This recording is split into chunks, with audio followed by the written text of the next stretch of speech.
के मधुर नाम में एक बार फिर से आपका स्वागत है। और जैसे हमने देखा था हालेलुया होसन्ना आमीन शब्द, वैसे ही जब प्रभु यीशु मसीह के सेवा का आरंभ हुआ, उसके पहले यूहन्ना बपतिस्मा दाता ने मन फिराव का जो सुसमाचार प्रचार किया, और प्रभु यीशु मसीह आए, उन्होंने भी सुसमाचार प्रचार मन फिराव का किया। फिर उन्होंने चेलों को शिक्षा दी कि मन फिराव का जो है सुसमाचार का प्रचार करो। और कलीसिया में आज तक इस बात की कोशिश की जाती है कि बाहरी रूप से नहीं, आंतरिक रीति से हमें मसीह बनना है। सच्चे मसीह तभी होंगे जब हमारे अंदर से हम परमेश्वर के प्रति ईमानदारी लिए होंगे। और यही कारण था, इजराइलियों में घमंड था इस बात का कि वे परमेश्वर के चुने हुए, और परमेश्वर के इस आड़ में वे बहुत सारे ऐसे काम करते थे जिसकी आज्ञा परमेश्वर ने नहीं दी थी। और आज भी ऐसा हो रहा है। इसीलिए परमेश्वर ने बहुत सारी चीजें अद्भुत रीति से कही, और उनमें से एक शब्द है जिसका आज हम अध्ययन करना चाहते हैं, जिसका वर्णन जो है बहुत सारी जगह है, लेकिन मैं मत्ती रचित सुसमाचार में से पढ़ रहा हूं आपके लिए। और वो है जब प्रभु यीशु मसीह यरूशलेम में प्रवेश कर रहे थे, तो भीड़ चिल्ला चिल्ला करके होसन्ना के नारे लगा रही थी। और भीड़ में से कई लोगों ने कहा, फरीसियों ने कहा कि प्रभु इनको मना कर, ये क्या कह रहे हैं। तब प्रभु ने जो कहा वो आयत है, लूका रचित सुसमाचार 19वां अध्याय और उसकी 40वीं आयत। लूका रचित सुसमाचार 19वां अध्याय 40वीं आयत में लिखा है, उसने उत्तर दिया कि तुमसे कहता हूं, यदि ये चुप रहे तो पत्थर चिल्ला उठेंगे। यदि ये लोग, ये बच्चे जो होसन्ना के नारे लगा रहे हैं, यदि ये चुप हो गए तो मैं तुमसे कहता हूं कि पत्थर चिल्ला उठेंगे। और बहुत सारे पत्थरों का वर्णन आया है, लेकिन हम जो है कुछ पत्थरों का वर्णन जो है यहां कर रहे हैं। तो आए मेरे साथ उस अध्ययन। जैसा हमने देखा कि प्रभु ने कहा कि यदि ये लोग चुप हो जाएंगे तो पत्थर चिल्ला उठेंगे। सो प्रभु ने एक जगह नहीं, हम आरंभ से कुछ एक पत्थरों का अध्ययन करेंगे जिसका वर्णन जो है यहां आया है। और पहला पत्थर जो है जिसका वर्णन मत्ती रचित सुसमाचार के 3रे अध्याय और पद 7 से 9 के बीच में आया है। मत्ती रचित सुसमाचार 3रा अध्याय पद 7 से 9, जहां यूहन्ना बपतिस्मा दाता ने यह कहा, तुम यूं ना सोचो कि हम इब्राहिम के संतान हैं, मैं तुमसे सच कहता हूं, परमेश्वर इन पत्थरों से अपने लिए संतानें उत्पन्न कर सकता है। तुम घमंड मत करो कि तुम इजरायली हो, तुम घमंड मत करो कि तुम मसीह हो, तुम घमंड मत करो कि हमारे जैसा कोई नहीं।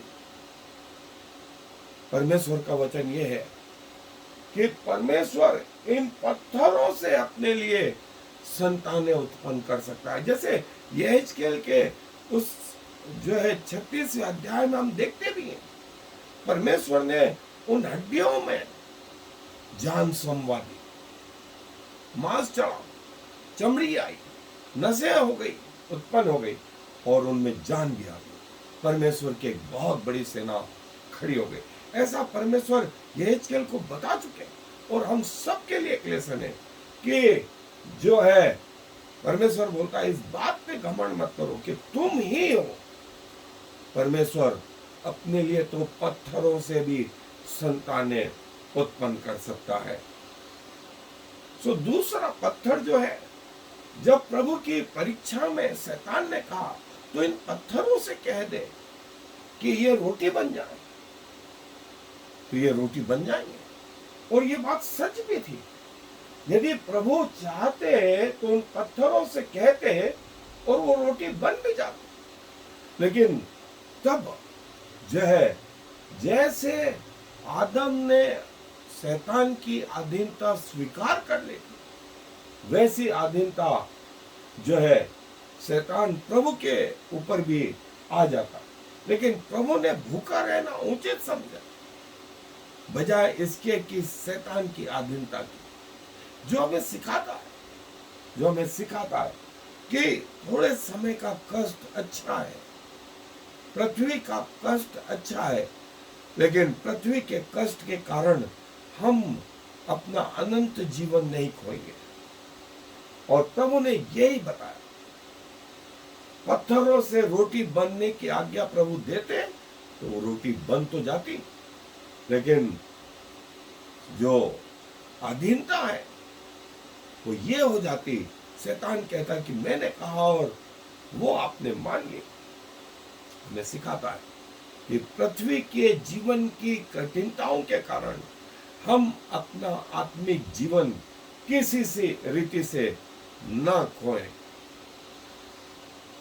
तीसरा पत्थर जो हमने देखा, जहां प्रभु ने कहा कि यदि ये लोग चुप हो जाएंगे तो पत्थर चिल्ला उठेंगे। प्रभु अपने लिए पत्थरों से अपनी आराधना करा सकता। कई लोगों को लगता है कि हम आराधना कर रहे हैं इसीलिए परमेश्वर की आराधना हो रही। यदि हम आराधना करना बंद कर दें तो परमेश्वर की आराधना रुक जाएगी। हम प्रचार कर रहे हैं तो प्रचार हो रहा है, अन्यथा प्रभु का प्रचार रुक जाएगा। दोस्तों, ये हमारा छोटा सा विचार है। परमेश्वर बोलते हैं कि मैं इन पत्थरों से अपनी आराधना करवा सकता हूं। और ये पत्थर चिल्लाने लगे, प्रभु की आराधना इन पत्थरों से होने लगी।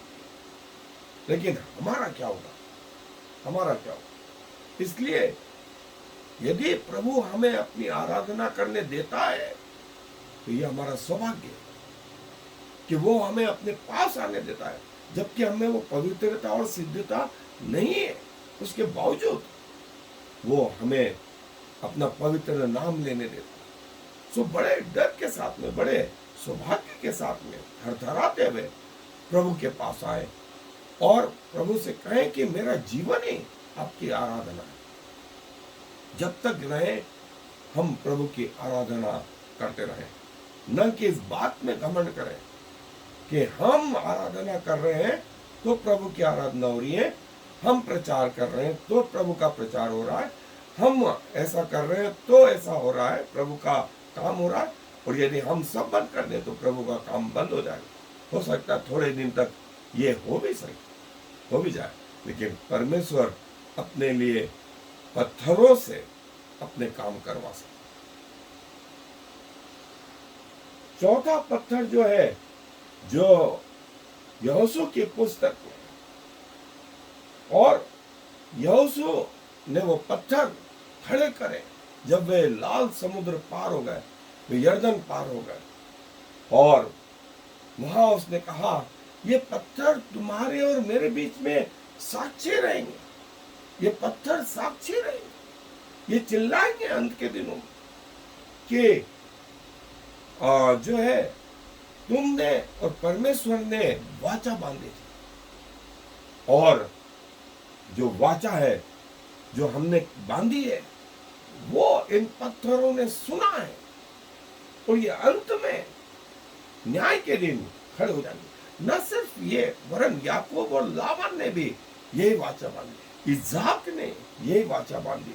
और पत्थरों पे जो है कई वाचा, इन पत्थरों पर जो है कहा गया, जो बातें हमने कही वो ये पत्थरों ने सुनी है, और अंत के दिनों में ये साक्षी के रूप में खड़े होंगे कि परमेश्वर की वाणी तुम तक आई थी लेकिन तुमने नहीं माना। या तो वे हमारे सपोर्ट में आएंगे या वे हमारे विरोध में आएंगे। सो परमेश्वर हमें मौका देता है और वो बोलता है कि अंत के दिनों में मैं साक्षी के रूप में इन पत्थरों को भी खड़ा कर दूंगा, जो तुम्हारे विरुद्ध साक्षी देंगे कि हाँ, परमेश्वर का वचन कष्टों के साथ आया था, लेकिन तुमने उसका महत्व नहीं जाना। और जैसा मत्ती रचित सुसमाचार के 21वें अध्याय 44वें आयत में आया, वो पत्थर जो मसीह है वो कईयों के लिए ठोकर का कारण है।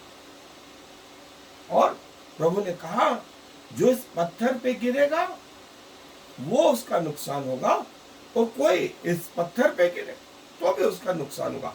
पत्थर का कोई नुकसान नहीं होगा, जो उस पे गिरेगा या जिस पर यह पत्थर गिरेगा, दोनों ही कंडीशन में उसकी हानि होगी। या हम आज की भाषा में जैसा हम कहते हैं कहावत में, खरबूजा छुरी पे गिरे या छुरी खरबूजे पे गिरे, नुकसान खरबूजे का ही होगा। बिल्कुल, या आप प्रभु के विरुद्ध आ गए या प्रभु आपके विरुद्ध आ गए, नुकसान आपका ही होना, प्रभु का कोई नुकसान नहीं। और ये बात हमको प्रभु ने इस पत्थरों से बताई, ये समझ जाओ, प्रभु से लड़ाई लड़के तुम जीत नहीं सकते, और यदि प्रभु तुम्हारे विरुद्ध आ गया तो भी तुम नहीं जीत सकते। तो बेहतर है सिर झुका करके प्रभु के चरणों में चले। अगला पत्थर है जिसका वर्णन लूका रचित सुसमाचार 20वां अध्याय पद 17 में आया है। जिस पत्थर को राजमिस्त्रियों ने तुच्छ जाना, उसको परमेश्वर ने कोने के सिरे का पत्थर बनाया। जीवन में कई लोगों ने शायद आपको तुच्छ समझाओ, छोटा समझाओ, किसी काम का नहीं समझाओ, लेकिन यदि परमेश्वर के पास आ गए तो वही परमेश्वर आप जैसे पत्थर को महत्वपूर्ण बना देगा, जैसा स्वयं प्रभु यीशु मसीह के जीवन में रहा। राजमिस्त्रियों ने उस पत्थर को तुच्छ समझा, परखने वालों ने उसको छोटा समझा, क्या कर लेगा, क्या उससे जो है काम बनेगा, लेकिन यही उनकी गलती थी। उसी व्यक्ति को परमेश्वर ने सबसे महत्वपूर्ण स्थान पे पहुंचा दिया, सबसे महत्वपूर्ण स्थान पे पहुंचा दिया। और ये कॉर्नर स्टोन हमारा प्रभु यीशु मसीह, जिसको लोगों ने, याजकों ने, महायाजकों ने, शास्त्रियों ने, पढ़े लिखे लोगों ने, अमीर लोगों ने, पैसे वालों ने, पिलातुस ने, हेरोदेस ने, यहूदा इस्करियोती ने, उसके घर वालों ने, उसके गांव के लोगों ने तुच्छ समझा, उसको परमेश्वर ने कॉर्नर स्टोन, सबसे महत्वपूर्ण स्टोन बना दिया, जिसके ऊपर आज कलीसिया खड़ी हुई है। जीवन में यदि आपको ऐसा लगता है कि आप छोटे हैं, आप परमेश्वर के पास हैं।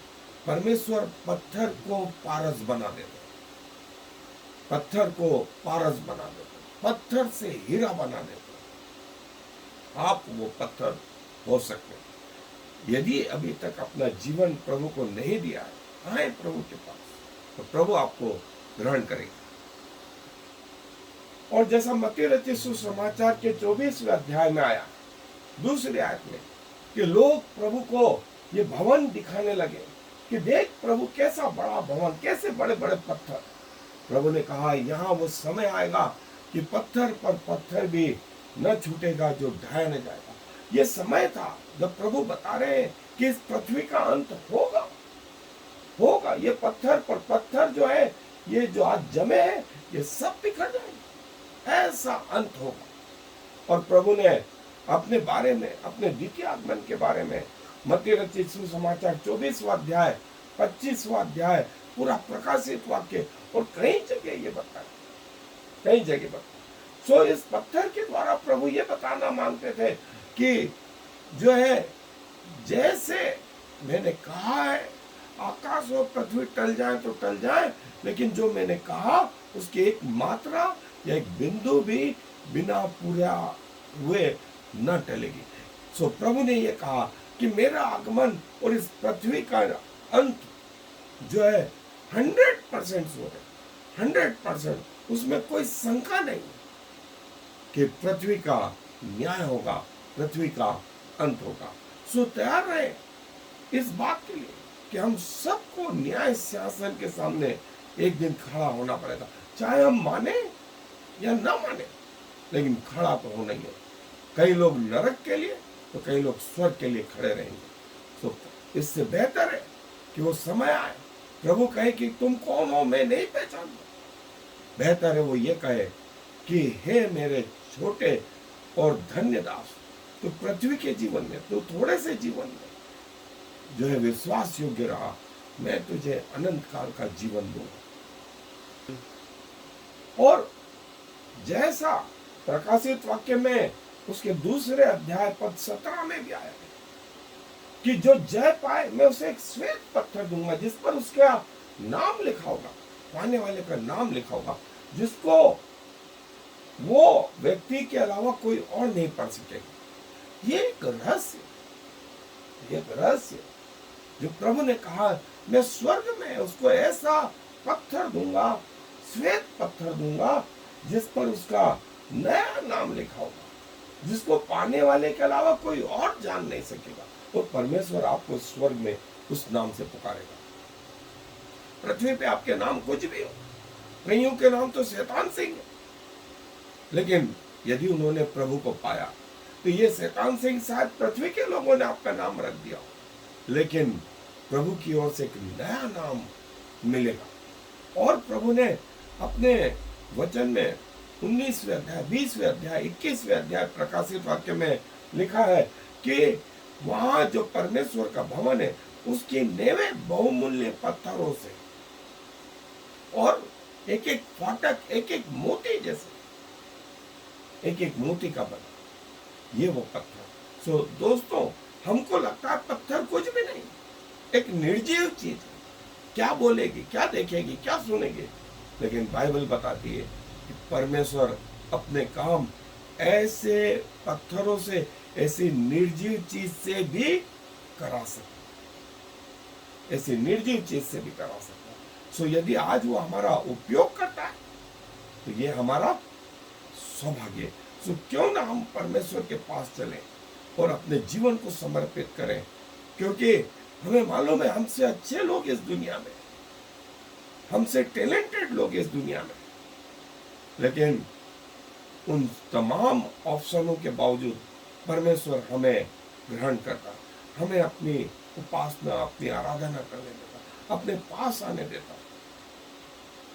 और ये पृथ्वी तक ही नहीं, ये स्वर्ग तक, अनंत जीवन तक ये है।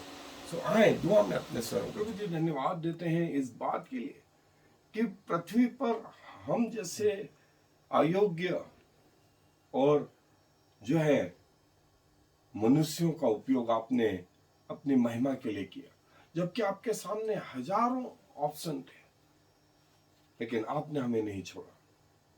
प्रभु धन्यवाद। और आप ये बताते हैं कि आप अपने लिए पत्थरों से संतानें उत्पन्न कर सकते थे, आप जो है अपनी आराधना इन पत्थरों से करा सकते थे। कई लोगों ने आपको तुच्छ समझा, लेकिन परमेश्वर ने आपको कोने का सिरा बना दिया। और जो है इस पत्थर पर पत्थर भी न रहेगा, आपने ऐसा कहा कि इस पृथ्वी का अंत इतना निकट है। और आपने जो जय पाए उसके नाम को श्वेत पत्थरों पे लिखा, और आप उस नाम से स्वर्ग में उसे पुकारेंगे। प्रभु क्या कहें, अपने आप को आपका होने के लिए समर्पित कर दें। हमारे जीवन प्रभु आपको ग्रहण योग्य हो। हमें प्रभु अपना बेटा और बेटी बनाने के लिए धन्यवाद। सारा आदर आपको देते हुए इस विनती को प्रभु यीशु मसीह के नाम से मांग लेते हैं, आमीन। Shema Yisrael Yahweh Eloheinu Yahweh Echad. Hear, O Israel, the Lord is our God, the Lord alone.